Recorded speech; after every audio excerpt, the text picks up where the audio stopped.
Hello and welcome back to Local Predictions. As you can tell by the title, this video is going to be about my senatorial election prediction. Now, this has been a long time coming. I've made several community posts asking if you guys wanted to see this senatorial election prediction, and you guys have consistently said yes, and this is long overdue, but I'm finally making a Senate election prediction for 2024. So we'll jump right into it. As we can see here, Republicans have a very big advantage in the 2024 Senate election cycle, and this is because they just have more seats. The Democrats have more seats up for re-election. There are 38 Republican seats that are not up for re-election. They are in the Republican column for sure this election, and only 28 for Democrats. That's a 10-seat advantage for Republicans, so Democrats have to make up 10 seats in the Senate, which is going to be very difficult to do for them. So Republicans already have a huge head start, and they're probably going to win the Senate, although it is possible that Democrats can win. So we're going to jump right in to my prediction.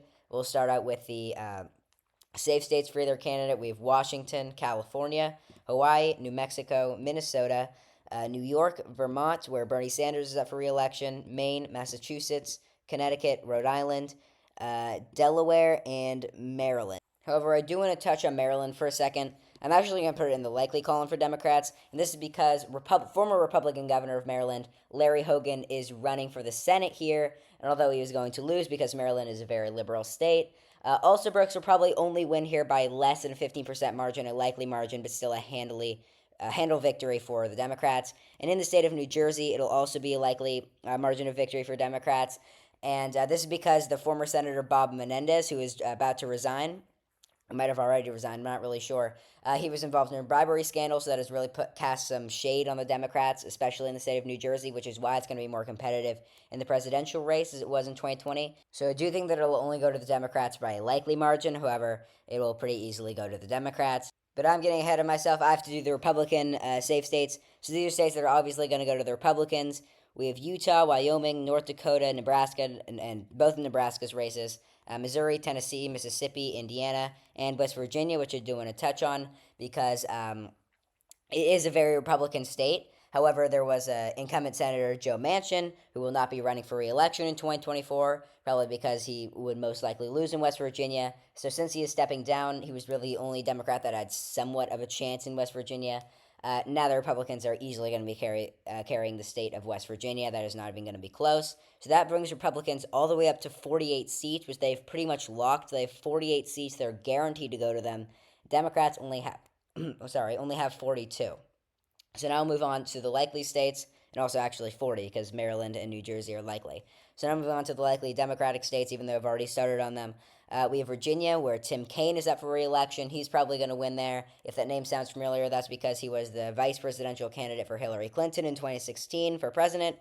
But obviously that didn't work out for him, so he went back to being a senator from Virginia. Now he is up for re-election again, and he will most likely win there by a likely margin. There's a bunch of other likely Democratic states, so we're going to get into them later because they are more competitive. We'll move on to the two pretty solid Republican states. We have Florida and Texas. So here in Florida, we have Rick Scott, who will be running for re-election, and in Texas, we have Ted Cruz, who will be running for re-election. Both of them should be able to pretty handily carry both of these states, especially with Florida, who has shifted very far to the right recently.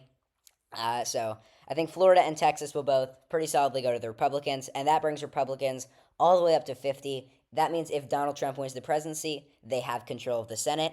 At this point, pretty much Texas and Florida are mostly guaranteed to go to the Republicans, but something could happen there. It's possible that the Democrats win, but most likely Republicans have 50 seats that are pretty much locked down for them. So if Trump wins the presidency, the Republicans pretty much have control of the Senate. So that's very good news for them. So now move on to the more competitive Democrat likely states. I know I've kind of splitted the likely Democratic states up into three segments, but whatever.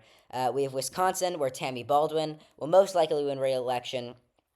And this is because Tammy Baldwin is a very popular senator, and also Bob Casey in Pennsylvania. Both of these states are going to be pretty solid for the Democratic Party. They're much more left-leaning than what the presidential race will be, and this is because Tammy Baldwin and especially Bob Casey are very, very popular incumbents, and the candidate matters much more than the party in Senate elections and especially governor elections than it does in presidential races, which is why we're seeing states like Montana being competitive. even when it's a very Republican state, especially in presidential elections. So Wisconsin and Pennsylvania, because of Tammy Baldwin and Bob Casey, are pretty safely going to win Wisconsin and Pennsylvania. For the Democrats, bringing them up to 45. And also Arizona.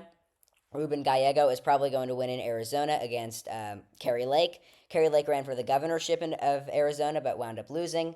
And Kari Lake is a very unlikable candidate for the Republicans. She's not a good candidate, and most likely she's going to lose. Most polls show Ruben Gallego up 7, 8 points on Kari Lake, and this is because of how bad of a candidate Kari Lake is.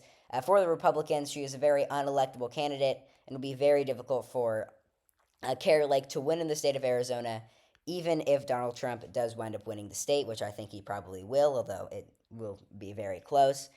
And now we'll move on to the lean states. These 4 states are going to be the most competitive. All 4 of these you're going to really need to watch out for. And Democrats need to win all 4 of these states to tie the Senate. And then Kamala Harris has to win the presidency, and Tim Walz will be able to break the tie when it's a 50-50. If it is a 50-50, that is. So these are the 4 most competitive states. And we'll start off with the state of Nevada. Jackie Rosen is probably going to be able to win re-election in the state of Nevada. She is, like a lot of these other candidates, a very popular incumbent. And although I think Sam Brown is a pretty good candidate for the Republicans, I don't think it's going to be enough to win the election. Most polls are showing that Jackie Rosen is leading the Nevada primary, or not the Nevada primary, the Nevada Senate race. And Nevada polls tend to very much overestimate Republicans, similar to how Wisconsin polls overestimate Democrats. And since Jackie Rosen is leading, that leads me to believe that Jackie Rosen will probably be able to win the state of Nevada. And I think it's even possible she wins it by a likely margin, which is more than 5%. But right now I am going to characterize it as lean because I do think it will be close. I think Sam Brown is going to be able to get it under that 5% margin. But I do think Jackie Rosen will still be able to carry the state of Nevada. And now moving on to the state of Michigan. Now, I have Michigan as a lean rating for the Democrats for Alyssa Slotkin, the Democratic candidate. This is because Debbie Stabenow, the incumbent Democratic senator, has chosen not to run again, and I don't think Alyssa Slotkin is the best candidate for the Democrats. I don't think she's the most electable. She doesn't have a very high favorability rating, and I do think Mark Rogers is a very good candidate for the Republicans. However, I don't think that will override Michigan's Democratic lean. And also, Debbie Stabenow was a very popular candidate. So and with her endorsement, I do think that Alyssa Slotkin will be able to carry out a victory in Michigan. And it is kind of weird seeing Michigan as more competitive than Wisconsin and Pennsylvania further to the right, because Michigan is a more liberal state than Wisconsin and Pennsylvania. So yeah, now we'll move on to the final 2 states. I'd say the 2 most important states of the 2024 Senate elections, and this is Montana and Ohio. Both of these states are pretty Republican leaning, especially comparing to these other swing states that have close Senate races like Nevada and Michigan. Ohio and Montana really aren't too close, especially Montana, which voted for Trump by like 18, 19 points in 2020. So a very, very conservative state, especially Montana, but Ohio too. And we'll start with Montana. And I do think Montana does narrowly go to Tim Sheehy, the Republican, who is challenging incumbent Jon Tester in Montana Senate race. Now, Jon Tester, like most of these other Democratic incumbents, is a very popular Democratic incumbent. However, with decreased split ticket voting, I do think Tim Sheehy is barely going to be able to beat Jon Tester, even though he is popular. And this is simply because Tim Sheehy is a Republican. Montana is so far to the right. It is like 18, 19, 20 points to the right of the nation. So I just don't think split ticket voting is going to be able to do too much since it is decreasing so much. I think it's going to continue to decline, and I don't think Jon Tester is going to be able to overcome that. And I think it will be close. It will be very close, probably a 2 to 3 point margin. But I do think Tim Sheehy is going to win in the state of Montana, which does give Republicans 51 seats, and that makes it 51 to 48, and it all comes down to the state of Ohio. Now, Ohio, I do think Sherrod Brown is going to be able to win by a lean margin, probably about 1%, maybe 2%.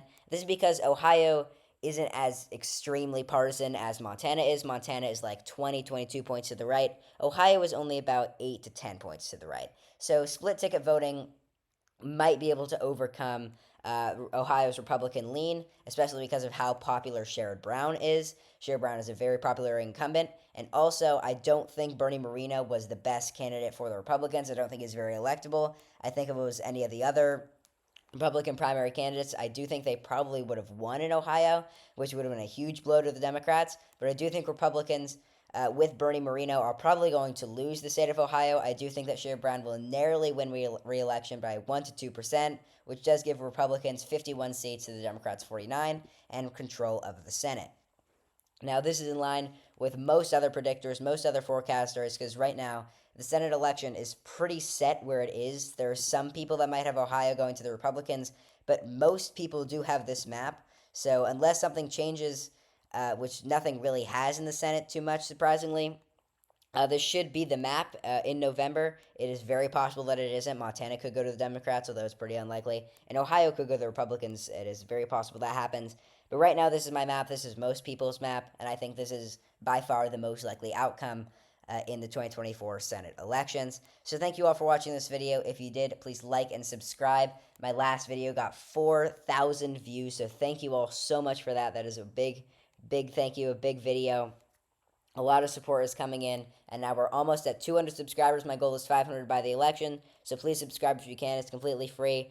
Only like 2 to 3% of the people who watch my videos are subscribed, so I know that's cliche to say now, but please subscribe. Okay, I'm rambling on a little bit too long. Thank you all for watching, and I will see you all in the next video. Goodbye.